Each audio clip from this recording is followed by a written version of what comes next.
ലോക്സഭാ തെരഞ്ഞെടുപ്പിൽ BJP അവശേഷിക്കുന്ന സ്ഥാനാർത്ഥി പട്ടിക കൂടി വരികയാണ്. വയനാട്ടിൽ കെ സുരേന്ദ്രനാണ് BJP സ്ഥാനാർത്ഥി. അപ്പോൾ രാഹുൽ ഗാന്ധിക്കെതിരെ കെ സുരേന്ദ്രൻ അവിടെ BJP സംസ്ഥാന അധ്യക്ഷൻ പോയി നിൽക്കുന്നു എന്നുള്ളതാണ് അതിലെ പ്രത്യേകത. നിതിൻ അംബുജൻ, നിതിൻ, ബാക്കിയുള്ള എല്ലാ സീറ്റിലെയും സ്ഥാനാർത്ഥികളായോ അതോ രണ്ടിൽ മാത്രമോ?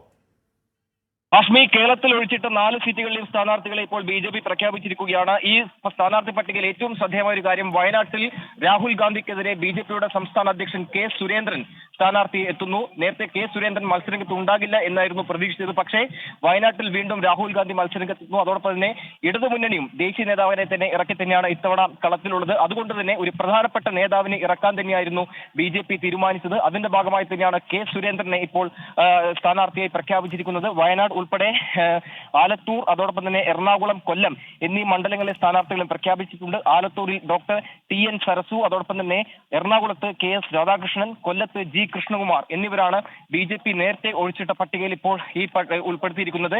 5ാം ഘട്ട സ്ഥാനാർത്ഥി പട്ടിക മധ്യപ്രദേശ് ഉൾപ്പെടെയുള്ള സ്ഥാനാർത്ഥി പട്ടികയാണ് ഇന്ന് പ്രഖ്യാപിച്ചത്. അതിലാണ് കേരളത്തിൽ ഒഴിച്ചിട്ട 4 സീറ്റുകളിലെയും സ്ഥാനാർത്ഥികളെ ഇപ്പോൾ BJP പ്രഖ്യാപിച്ചിരിക്കുന്നത്. എന്തായാലും കെ സുരേന്ദ്രൻ വീണ്ടും മത്സരരംഗത്തേക്ക് ഇത്തവണ വരുന്നുണ്ട്. ഇതിൽ വയനാട്ടിലാണ് കെ സുരേന്ദ്രൻ ഇക്കുറി മത്സരരംഗത്തേക്കുള്ളത്. എന്തായാലും ഏറ്റവും ശ്രദ്ധേയമായ ഒരു രാഷ്ട്രീയ പോരാട്ടം നടക്കുന്ന മണ്ഡലമായി വയനാട് മാറുകയാണ്. നേരത്തെ തൃശ്ശൂർ ഉൾപ്പെടെയുള്ള മണ്ഡലങ്ങൾ എന്തായാലും വലിയ രാഷ്ട്രീയ പ്രാധാന്യമുള്ള ഒരു മണ്ഡലമായിരുന്നു. ഇക്കുറി വയനാട്ടിലേക്ക് ഇപ്പോൾ രാഹുൽ ഗാന്ധിയെ കൂടാതെ ഇടതു സ്ഥാനാർത്ഥിയായി ആനി രാജ, ഇപ്പോൾ BJPയുടെ സ്ഥാനാർത്ഥിയായി കെ സുരേന്ദ്രൻ അവിടെ എത്തുന്നു. എന്തായാലും 158 മണ്ഡലങ്ങളിലേക്കുള്ള സ്ഥാനാർത്ഥികളാണ് 5ാം ഘട്ടത്തിൽ പ്രഖ്യാപിച്ചതായി മനസ്സിലാക്കാൻ സാധിക്കുന്നത്. അതിൽ ഏറ്റവും ശ്രദ്ധേയമായി കേരളത്തിലെ ഒഴിച്ചിട്ട് 4 സീറ്റുകളിൽ ഇപ്പോൾ സ്ഥാനാർത്ഥികളെ പ്രഖ്യാപിച്ചിട്ടുണ്ട്. വയനാട് രാഹുൽ ഗാന്ധിക്കെതിരെ BJP സംസ്ഥാന അധ്യക്ഷൻ തന്നെ മത്സരിക്കട്ടെ എന്ന് BJP തീരുമാനിക്കുന്നതിലൂടെ ദേശീയ ശ്രദ്ധ ആകർഷിക്കുന്ന ഒരു പോരാട്ടം കാഴ്ചവെക്കുക എന്നതാണോ BJPയുടെ ലക്ഷ്യം, നിതിൻ? തീർച്ചയായും ഹാഷ്മി, ഇതിനും തന്നെ വയനാട് മണ്ഡലം ഏറെ ദേശീയ ശ്രദ്ധ നേടിയ ഒരു മണ്ഡലമാണ്. 2019 രാഹുൽ ഗാന്ധി അവിടെ സ്ഥാനാർത്ഥിയാകുന്നു, വലിയ ഭൂരിപക്ഷത്തിൽ വിജയിക്കുന്നു.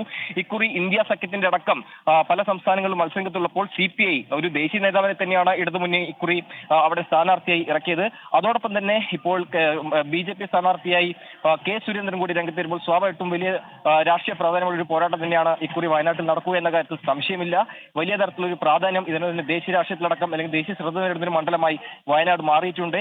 എന്തായാലും കഴിഞ്ഞ ഏതാനും നാളുകളെ ആദ്യഘട്ട പട്ടികയിൽ കേരളം ഉൾപ്പെട്ടതിന് പിന്നാലെ BJP ഈ 4 മണ്ഡലങ്ങളിലെയും സ്ഥാനാർത്ഥികളെ ഒഴിച്ചിട്ടുകയായിരുന്നു. അതിനുശേഷം ഇപ്പോൾ ഏറെ നാളത്തെ ചർച്ചകൾക്ക് ശേഷം പലതരത്തിലുള്ള ഒരു രാഷ്ട്രീയ സമവാക്യങ്ങളെല്ലാം തന്നെ പരിശോധന ശേഷമാണ് ഇപ്പോൾ BJP കെ സുരേന്ദ്രനെ വയനാട്ടിൽ മത്സരിപ്പിക്കാൻ ഇറക്കിയത്.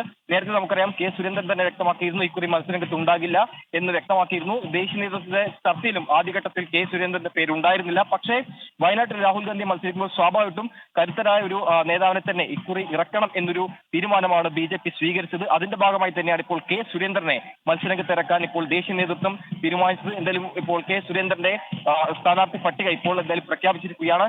ഒഴിച്ചിട്ട മറ്റു മണ്ഡലങ്ങളിലെ സ്ഥാനാർത്ഥികളെയും ഇപ്പോൾ BJP ഈ 5ാം ഘട്ട പട്ടികയിൽ പ്രഖ്യാപിച്ചിട്ടുണ്ട്. ഹാഷ്മി.